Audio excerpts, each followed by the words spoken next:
సన్నిధా TV. Jawahar Nagar 648 survey number nursery పార్కుకు చెందిన విలువైన స్థలాలను కొందరు ఆక్రమార్కులు చట్టవిరుద్ధంగా ఆక్రమించుకుంటున్నారని, తీవ్రమైన సమస్యపై సంబంధిత కమిషనర్ ఇప్పటివరకు ఎటువంటి చర్యలు తీసుకోకపోవడం ఆందోళన కలిగిస్తోంది.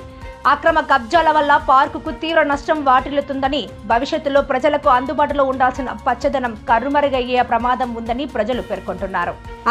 ఆక్రమణలను వెంటనే నిలిపివేయడానికి, ఆక్రమించిన స్థలాలను తిరిగి స్వాధీనం చేసుకోవడానికి తక్షణమే కఠినమైన చర్యలు తీసుకోవాలని, లేని పక్షంలో ఈ సమస్య మరింత జటిలమై నియంత్రణకు మించిపోయే అవకాశం ఉందని ప్రజలు, ప్రజా సంఘాలు హెచ్చరిస్తున్నారు. జవహర్ నగర్ కమిషనర్ అత్యంత ప్రాధాన్యతగా పరిగణించి దీనిపై తక్షణమే స్పందించి చట్టబద్ధమైన మరియు సమర్థవంతమైన చర్యలు తీసుకోవాలని, తద్వారా పార్క్ స్థలాలను పరిరక్షించాలని, భవిష్యత్తు తరాలకు అందించాలని ప్రజలు, ప్రజా సంఘాలు కోరుతున్నారు. నర్సరీ విషయంలో జాప్యం జరిగితే అది ప్రజల విశ్వాసాన్ని దెబ్బతీస్తుందని, అక్రమార్కులకు మరింత ప్రోత్సాహాన్ని ఇస్తుందని జవహర్ నగర్ ప్రజలు గట్టిగా వినిపిస్తున్నారు. కాబట్టి కమిషనర్ ఈ సమస్యను తక్షణమే పరిష్కరించాలని, పార్క్, నర్సరీ స్థలాలను కాపాడాలని విజ్ఞప్తి చేశారు.